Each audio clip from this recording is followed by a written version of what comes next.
Pemandu sorak 16 tahun ditemukan tewas di bak mandi rumahnya. Penyelidikan membuat petugas menangkap pria yang diduga tak terkait dengan remaja itu. Kami akan mengulas temuan detektif tentang tersangka yang kini mengakui sebagai pelaku pembunuhan keji itu. Ini adalah Inside the Crime yang dipersembahkan oleh Law and Crime. Saya Elizabeth Milner. Kematian korban mengejutkan komunitas Texas, sementara keluarga berharap kasus ini selesai di persidangan. Namun, laporan baru menunjukkan mereka sangat marah saat jaksa membuat kesepakatan dengan pembunuh remaja itu. Wasio, pada saat tanggal tadi Desember 2023, Lisbeth Medina yang berusia 16 tahun seharusnya menghadiri parade Natal tahunan bersama anggota regu pemandu sorak lainnya. Sangat tidak biasa bagi Lisbeth untuk tidak datang ke acara dan bahkan lebih tidak biasa lagi jika dia tidak membalas pesan dari ibunya. Menurut ibunya, Jacqueline, Lisbeth anak baik dan tidak bergaul dengan orang yang salah. Dia tak mendestur pada hawas hal yang seharusnya dilakukan, sebenci narkoba ya atau hal-hal semacam itu, dan dia punya impian besar. Miach baru ke pemenang 16 tahun, ibunya sudah mengajak Lisbeth keliling kampus. Lisbeth bercita-cita menjadi perawat. Dia anak idaman setiap orang tua. Ibunya bilang pada The Independent, Lisbeth 16 tahun, remaja penyayang, baik dan lucu. Pada 5 Desember 2023 saat dia tak hadir di parade Natal, ibunya menjadi khawatir. Jadi ibunya Jacqueline kembali ke apartemen dan membuat penemuan yang mengejutkan dan menghancurkan hati. Petugas darurat menemukan remaja itu tewas di bak mandi apartemen. Ibunya mengatakan kepada KAVU TV saat saya menemukannya, saya sadar dia sudah tiada. Sulit tadi dijelaskan dengan sang kata-kata perasaan saya saat menemukan putri saya seperti itu. Yang bisa saya katakan hanyalah saya sangat berharap akan ada keadilan untuk putri saya. Putri saya ditemukan dengan cara yang tidak seharusnya dialami oleh seorang ibu terhadap anaknya. Seseorang telah menyakiti anak saya. Seseorang telah mengambil anak saya dari saya. Lisbeth sangat dekat dengan ibunya. Ia adalah anak tunggal. Keduanya baru tinggal di komunitas Edna sekitar 1 tahun sebelum pembunuhan. Apa yang seharusnya jadi awal baru bagi mereka malah berubah jadi mimpi buruk bagi Jacqueline, ibu Lisbeth. Dan Jacqueline benar, tidak ada seorang pun yang seharusnya menemukan anak mereka dalam kondisi seperti Lisbeth ditemukan.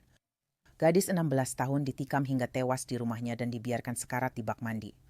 Ketika kabar tentang pembunuhan mengerikan ini tersebar, komunitas Edna bersatu. Mungkin saja ada yang berpikir apakah salah satu dari mereka yang membunuh gadis 16 tahun itu?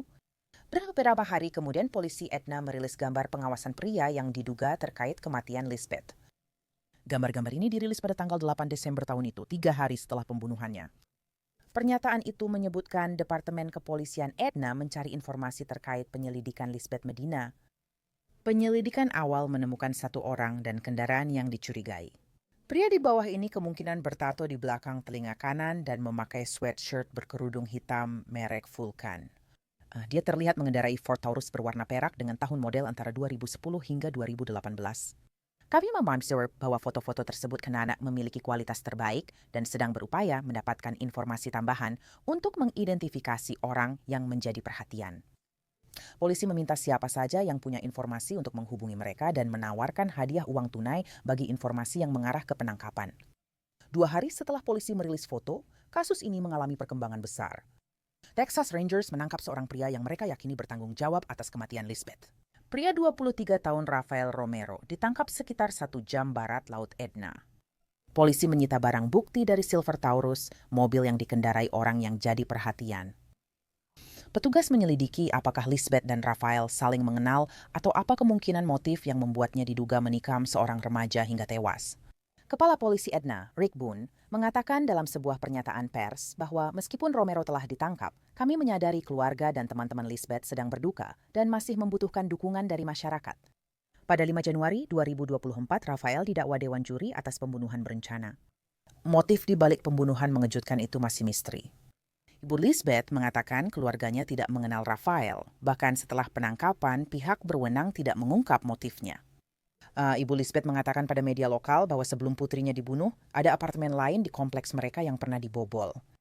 Menariknya, Rafael dilaporkan sedang dalam masa percobaan karena kasus pembobolan pada tahun 2022 di kota lain yang berjarak sekitar 60 mil dari Edna. Polisi Edna menyatakan Rafael diduga terkait pembobolan sebulan sebelum pembunuhan Lisbeth. Prediksi apakah itu yang terjadi? Lisbeth sedang bersiap untuk parade Natal di rumah, lalu rumahnya dibobol dan dia dibunuh saat itu. Ibu Lisbeth berharap persidangan membantunya mendapat jawaban yang dibutuhkan, namun itu tak pernah terjadi. Pada 2024, pengacara Rafael meminta penundaan sidang. Permohonan tersebut diajukan agar mendapat waktu tambahan untuk menelaah 400 GB informasi. Tim pembela Rafael juga meminta evaluasi gangguan jiwa oleh profesional kesehatan perilaku. Tim pembela Rafael berpendapat hak-haknya dilanggar saat penangkapan dan penyelidikan. Mereka juga mengajukan permohonan untuk menolak pernyataan yang dibuat Rafael setelah penangkapannya, dengan alasan bahwa petugas gagal menyampaikan hak-hak Mirandanya dengan benar. Menurut surat penangkapan, Rafael mengaku membunuh Lisbeth dan detektif menemukan barang milik Lisbeth di kamar Rafael. Walau dia diduga sudah mengaku, dia tetap harus disidang. Sidang itu awalnya dijadwalkan dimulai pada bulan Agustus tahun ini, tapi itu tidak pernah terjadi. Catatan pengadilan menunjukkan Rafael mengaku bersalah atas 3 tuduhan pembunuhan Lisbeth. Dia mengaku bersalah atas pembunuhan, perampokan dengan senjata mematikan, dan pembobolan rumah. Menurut The Independent, Ibu Lisbeth baru mengetahui kesepakatan itu minggu ini dan kecewa dengan perjanjiannya. Dia berkata kepada Crossroads hari ini bahwa ia masih terkejut dengan kesepakatan pembelaan itu dan sulit mengungkapkan perasaannya. Sejak awal aku sudah menegaskan ingin hukuman maksimal untuk pelaku yang merenggut nyawa putriku. Hukuman mati atau penjara seumur hidup. Kesepakatan pembelaan itu sangat mengejutkanku. Kamis, Rafael yang kini 25 tahun mengetahui nasibnya. Seorang hakim menjatuhkan 2 hukuman seumur hidup, tetapi hukuman itu dijalankan secara bersamaan atau pada waktu yang sama. Lalu dia juga menerima tambahan 20 tahun lagi untuk tuduhan perampokan. Jadi pada dasarnya tidak ada kesempatan baginya untuk bebas lagi. Kamera tidak diizinkan masuk saat sidang berlangsung. Menurut KPRC, Ibu Lisbeth Jacqueline membacakan pernyataan dampak korban dengan emosional. Setelah Rafael tahu hukumannya, Ibu Lisbeth mengatakan pada media bahwa ini sudah kami tunggu lebih dari setahun. Mendengar kata-kata itu membuat kami merasa bersalah. Itu yang kami butuhkan. Hiroi Sinamunung, dia berharap hukuman lebih berat, mengatakan ke media bahwa pilihan terbaik adalah penjara seumur hidup tanpa pembebasan bersyarat atau hukuman mati. Mereka sudah memutuskan, kami tak bisa berbuat apa-apa lagi. Jika dia harus dipenjara seumur hidup, itu urusan Tuhan sekarang. Bagaimana jaksa mencapai kesepakatan ini? Mari bahas bersama pengacara pidana Serena Townsend. Serena, senang bertemu dan terima kasih sudah bergabung. Bagaimana pendapatmu tentang Rafael Romero yang mendapat 2 hukuman seumur hidup bersamaan plus 20 tahun penjara hanya karena pencurian? Menurut saya Zong itu sudah sesuai dengan kejahatannya. Bahkan mungkin keluarganya berharap lebih. Tapi kenyataannya bersama Brown Gefrein dilansbakan dengan bukti yang kuat selalu memiliki risiko. Memang begitu. Maksud saya juga masih mungkin ada banyak banding nanti.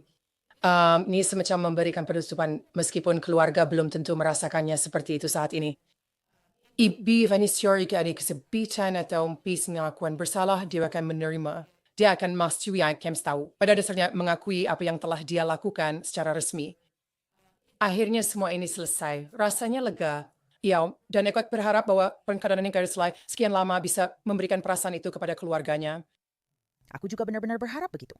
Dari laporan yang kami baca, mereka tampaknya kurang antusias dengan kesepakatan ini, namun semoga 2 hukuman seumur hidup yang dijalankan bersamaan bisa memberi rasa keadilan bagi mereka.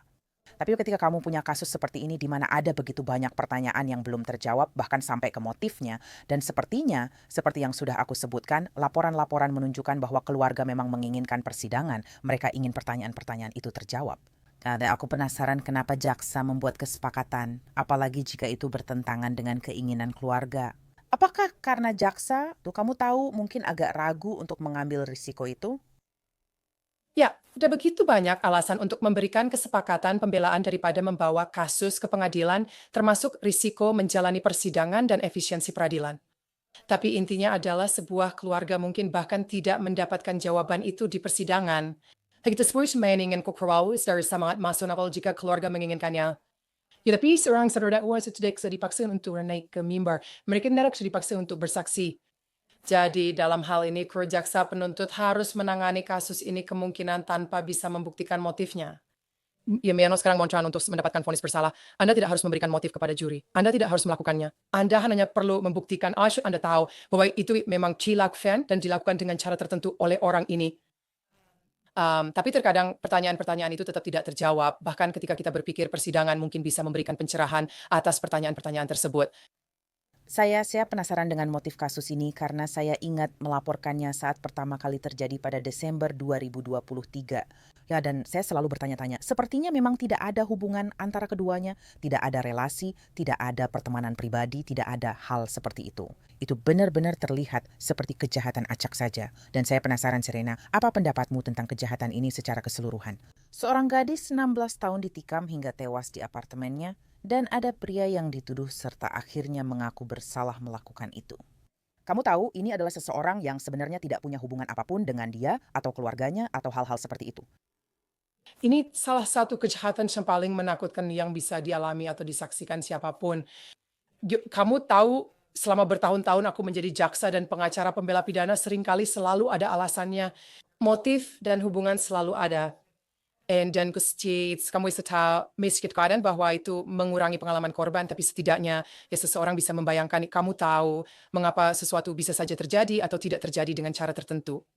Sedangkan di sini kamu tahu, kamu berharap bahwa tidak ada yang namanya boogeyman kan, tapi inilah kenyataannya. Ini seperti case orang tua memperingatkan anak-anak, jangan masuk ke dalam van putih yang mencurigakan itu, atau jangan kamu tahu tidur tanpa menyelipkan kaki di bawah selimut. Ini adalah hal-hal yang jadi mimpi buruk, benar-benar mimpi buruk. Jadi aku tidak tahu, sangat mengganggu ketika hal-hal seperti ini terjadi. Untungnya kamu tidak sering melihat ini terjadi. Biasanya para pihak saling mengenal sehingga kejahatan lebih mudah dipecahkan. Tapi ini adalah hal paling mengerikan yang bisa terjadi pada gadis malang ini dan keluarganya. Wow, beberapa laporan menyebut Rafael mungkin menguntit Lisbeth, tapi aku penasaran, apakah Lisbeth hanya di rumah bersiap untuk parade Natal?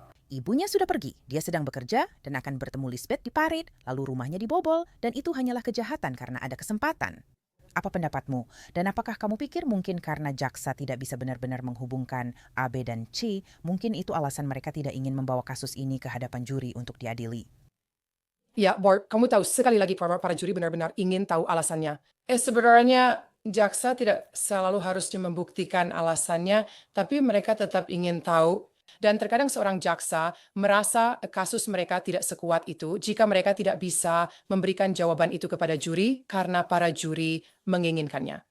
Namun menurut Mammers, seperti yang kamu sebutkan di awal pertanyaan tadi, dia mungkin sedang berada dalam kondisi paling rentan saat kejadian ini terjadi.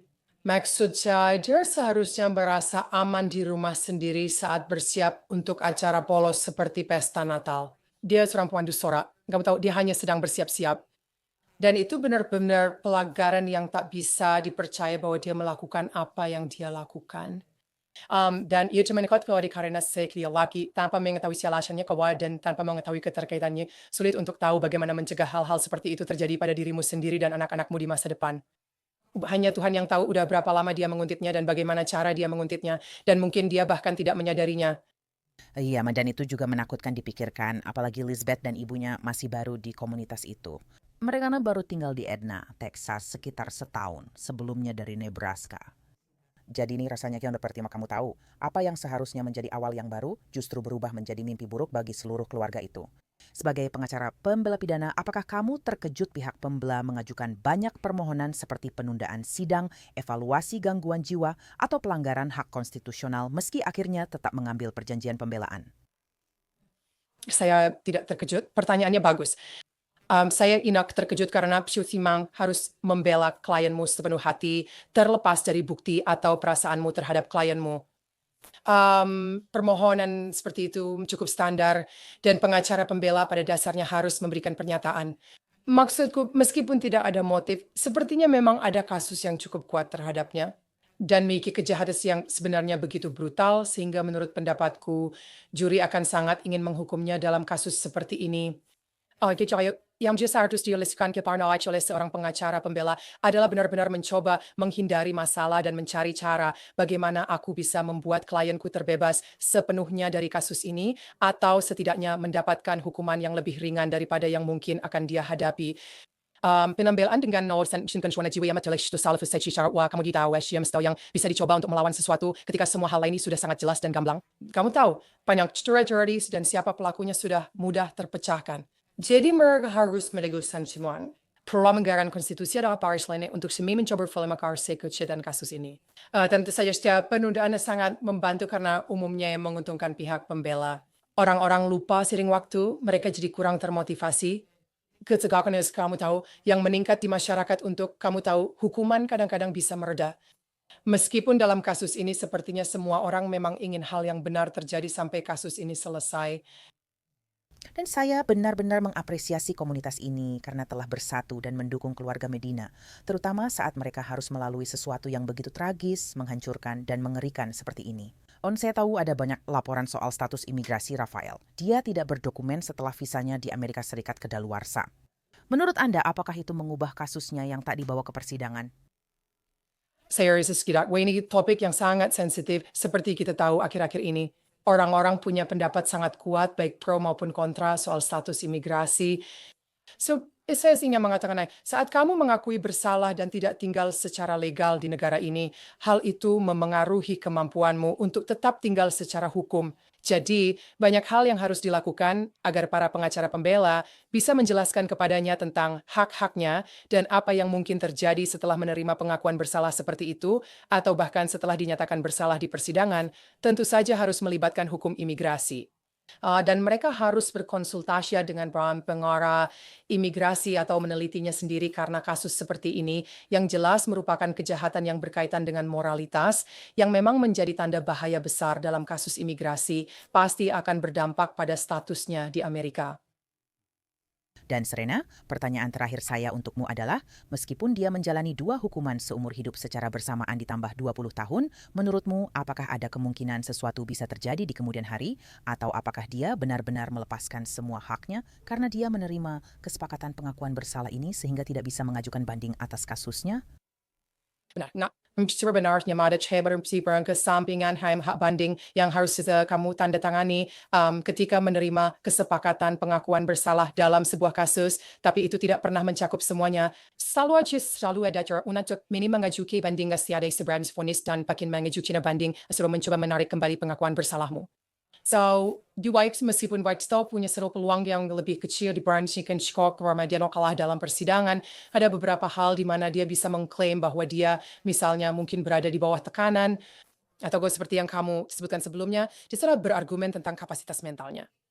Dia bisa pun saja beralasan Kinks tidak waras saat menerima perjanjian Kim, tapi itu nanti tidak selalu berhasil. Seringkali hal itu tidak dibatalkan. Sering kali kamu tak bisa menarik kembali pengakuanmu, meski dalam situasi itu, tapi dia masih bisa mencoba dengan beberapa cara.